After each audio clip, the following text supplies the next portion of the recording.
और इसी बीच बीजेपी की इस वक्त प्रेस कॉन्फ्रेंस चल रही है। जफर इस्लाम संबोधित करते हैं, सुनाते हैं आपको। वो सारे घोटाले, चाहे वो शराब घोटाला हो, चाहे बस घोटाला हो, सब में वो कमीशन खोरी करते हैं। इसमें भी डिस्कॉम के साथ एक साठ घाट करके उन्होंने घोटाला किया और उसके साथ साथ ऑडिट कराने के बजाय उन्होंने बिल्कुल ऑडिट नहीं किया, एक साल का भी नहीं, तो दूध का दूध पानी का पानी हो जाता। जो केजरीवाल जी 2013 में कहते थे कि हर कंपनियों की ऑडिट कराएंगे और ऐसी कंपनियां जो चोर है उस कंपनियों को हम उससे दूर रहेंगे, लेकिन आज उन कंपनियों के साथ खड़े हैं, उन कंपनियों के साथ साठगांठ कर रहे हैं और उन कंपनियों को ही प्रमोट कर रहे हैं।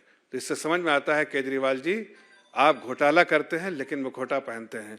मैं उनसे 3-4 सवाल करना चाहता हूं कि आखिर केजरीवाल जी ने से पूछना चाहता हूं कि बीआरपीएल और बीपीएल का हर साल ऑडिट कराने का जो आपका वादा था वो आखिर क्यों नहीं किया, क्या मजबूरी रही थी, क्या आपने नहीं किया? पहला मेरा सवाल है और इस सवाल का हम जवाब चाहते हैं केजरीवाल जी के, आखिर आपके कैबिनेट डिसीजन को आपने क्यों इग्नोर किया?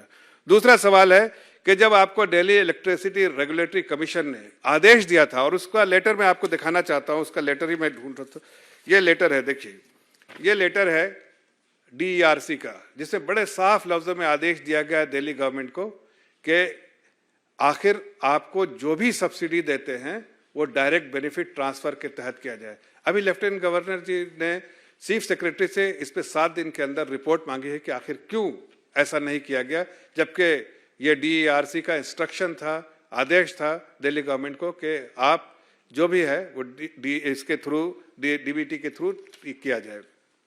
तीसरी चीज, आखिर जो मैंने पहले भी कहा उसी का जिक्र कर रहा हूं कि आखिर कोई कारण तो होगा कि सरकारी रिटायर्ड ऑफिसर्स जो दिल्ली गवर्नमेंट के इंटरेस्ट को प्रोटेक्ट करते थे उनको बिल्कुल हटा दिया गया बोर्ड से। वो कौन सी मजबूरियां थी? क्या वो आपके आड़े आ रहे थे? क्या आपको घोटाला करने में मदद करने के बजाय वो आपके आड़े खड़े हो गए थे? आखिर वो कौन सी बात थी? जितने senior officers, finance secretary, power secretary, chief secretary, जो उसके मेंबर होते थे, बोर्ड पे रिप्रेजेंटेटिव होते थे, इन सब को आपने हटा दिया।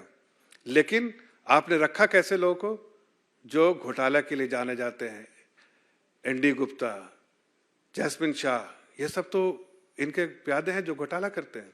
तो इसका भी जवाब देना पड़ेगा कि किन मजबूरियों के कारण आपने इसको, इन लोगों को हटाया था, इसका जवाब देना पड़ेगा।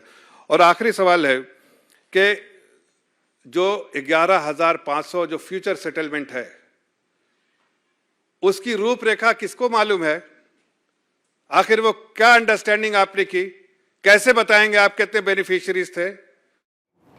तो बीजेपी की प्रेस कॉन्फ्रेंस आप देख रहे थे जिसमें जफर इस्लाम केजरीवाल से सवाल पूछते हुए